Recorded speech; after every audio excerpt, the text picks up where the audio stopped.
used to look forward to our road trips to Mexico every year. Every summer and most New Year's holidays, my parents would load us, me and my two siblings, into the car around dusk and drive all night from North Texas to visit family in central Mexico. It became a sort of tradition. We'd leave just before dark, drive through the night, and cross into Mexico sometime after midnight. It always felt like an adventure. At least it used to. I was 8 when that tradition started to feel different. That year, we crossed the Mexican border around 2 in the morning. I remember because I was in that in-between state, not fully asleep, not fully awake, just aware enough to feel the change in atmosphere the moment we passed the checkpoint. The air outside seemed darker, heavier. The road ahead stretched into an endless black ribbon, cutting through the desert. There's a stretch of highway down there that runs through miles of empty desert. No lights, no exits, just the occasional cactus standing like a shadow in the dark. It was quiet, eerily so. You could almost hear the silence pressing against the windows. I must have been half dozing when I heard my mom's voice. Not loud, but sharp. Alert. "Miguel," she said to my dad, "that car behind us, it's been following us since Laredo." My dad didn't even glance back. "It's probably just heading the same way," he mumbled. "A lot of people travel this road at night." But something in my mom's tones stuck with me. She kept glancing at the rearview mirror every couple of minutes, and soon all 3 of us kids were doing the same, peeking through gaps between the suitcases stacked behind us. At first, there was just a pair of headlights in the distance. Then, slowly, they crept closer. My mom spoke again, her voice tighter this time. "He's getting too close."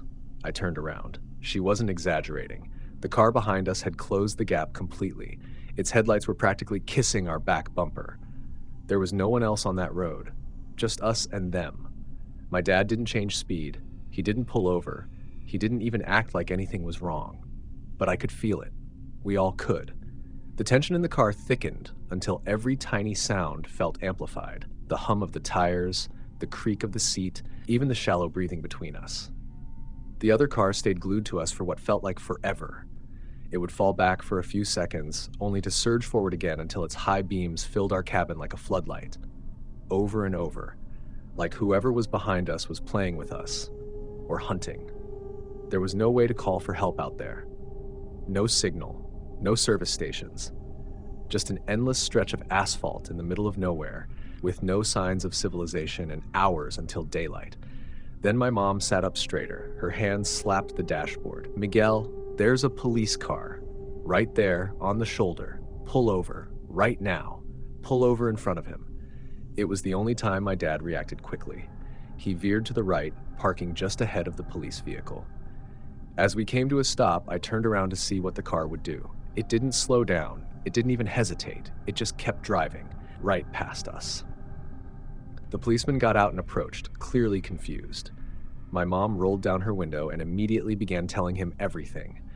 The way that car had followed us for miles, the way it stayed just close enough to rattle us, the way it would speed up and drop back like a predator circling prey. To my surprise, the officer didn't brush her off. He nodded as if this wasn't the first time he'd heard a story like this. Then he leaned down and said something that made the hair on the back of my neck stand up. "This road is known for that. Gangs sometimes follow people, try to run them off the road or wait until they stop somewhere isolated. People go missing out here." Then, without hesitation, he offered to escort us, said he'd drive behind us for a while, just in case. We pulled back onto the road with the police cruiser trailing us now. And for the first time in hours, I felt like I could breathe again. I remember leaning against the window and watching the stars, trying to convince myself the worst was over. But it wasn't. About 10 minutes later, we saw something up ahead that stopped all conversation inside the car. It was the car, parked on the shoulder, engine off, headlights dead, waiting. There were no houses, no buildings, no rest stops, just that same eerie desert landscape. And that same car, now sitting in the dark like it knew we were coming. We didn't stop. The police cruiser behind us didn't either.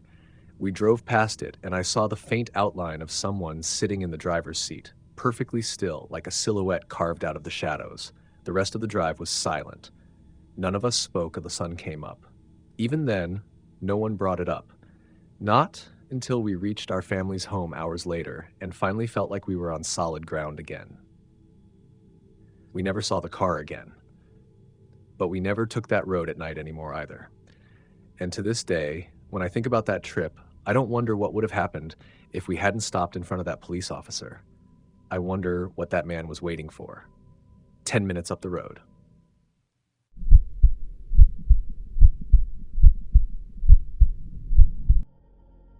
I've traveled to a few countries over the years, but one night in Nicaragua still haunts me, not because of something I saw or heard, but because of how helpless I felt. It was late, around 9:30 at night, when I realized I had no idea where I was. I'd been wandering after dark, and the streets were quiet, shadows pooling in every corner. My hostel was somewhere nearby, or so I thought, but the maze of unfamiliar streets had me completely turned around. The city didn't feel dangerous at first, just silent. But the further I walked, the more uneasy I grew. I decided I needed a ride back.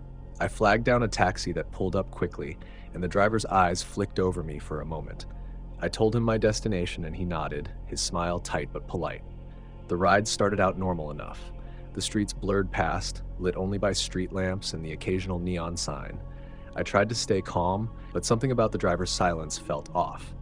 When we reached what I thought was my stop, I told him to pull over. That's when everything changed. He suddenly locked the doors, the click echoing in the quiet night, and turned to me with a grin that didn't reach his eyes. "You misunderstood the fare," he said. "You owe me $100. I blinked, confused and alarmed. We had agreed on much less. I shook my head, telling him that I only had a little cash. "Open the door," I said, trying to force the handle, but it wouldn't budge. I was trapped. Panic clawed at my chest as I looked out the windows, nothing but empty streets and dim shadows. My voice trembled as I begged him to let me out. For what felt like an eternity, he ignored me. Then, without another word, he reached into his pocket, snatched the money from my hand, and unlocked the doors. I stumbled out, heart pounding so hard I thought it might burst. I didn't look back. When I finally reached my hostel, the workers listened to my story with wide eyes. "You were lucky," one of them said. "Lucky?" I echoed, still shaken. She nodded. A few days before, another young woman had gotten into a taxi, one just like mine. She never made it back. The driver had kidnapped her, assaulted her, then dumped her in a field outside town, thinking she was dead. Locals found her the next morning, barely conscious, lying in the dirt. That night, as I lay in my bunk, I kept hearing the sound of locked doors clicking shut, and I realized how close I'd come to becoming a part of that story. Sometimes it's not the monsters you expect that you have to fear. Sometimes it's the person sitting next to you.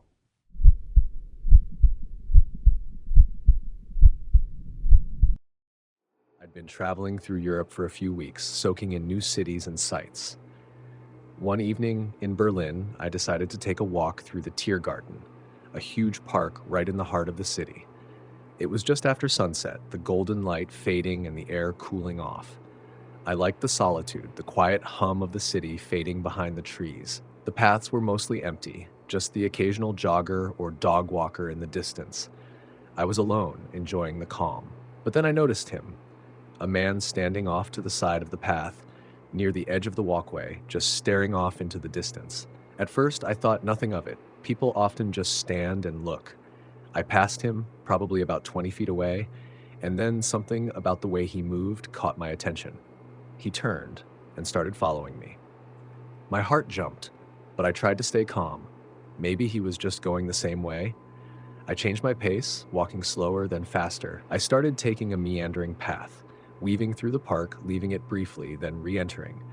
But no matter where I went, he kept up, always behind me. The park was starting to feel different. Shadows grew longer, the trees thicker, and the paths twisted into sharp turns surrounded by heavy greenery. I could feel his eyes on me. Then I found a spot where I could break his line of sight. I pressed myself against the corner of a building, heart pounding, trying to calm my breathing. I reached inside my jacket pocket and pulled out a small pocket knife I'd bought just days before in Switzerland. I opened the blade, holding it discreetly inside my pocket. I waited.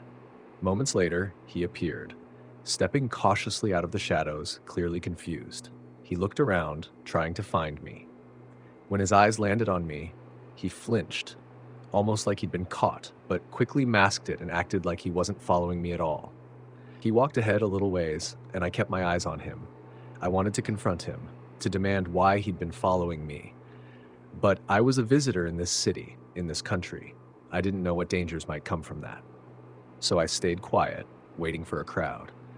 When a large group of people started to leave the park, I slipped in with them. He noticed, tried to keep up, but eventually I lost him just outside the garden. To this day, I have no idea why that man followed me. I'm a guy, early 20s, fit, and not exactly someone you'd expect to be targeted. Maybe he thought otherwise, or maybe there was some other reason, something I'll never know. But the feeling of being watched, of someone lurking just behind you, waiting for the right moment, that's something I haven't forgotten. Sometimes the scariest things are the ones you can't explain.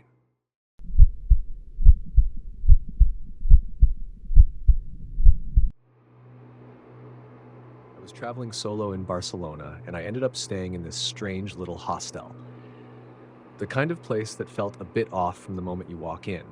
Dim lighting, creaky floors, and a quiet vibe that didn't quite settle right. I was in a shared dorm room, but thankfully, I had the place mostly to myself that night. At least, that's what I thought.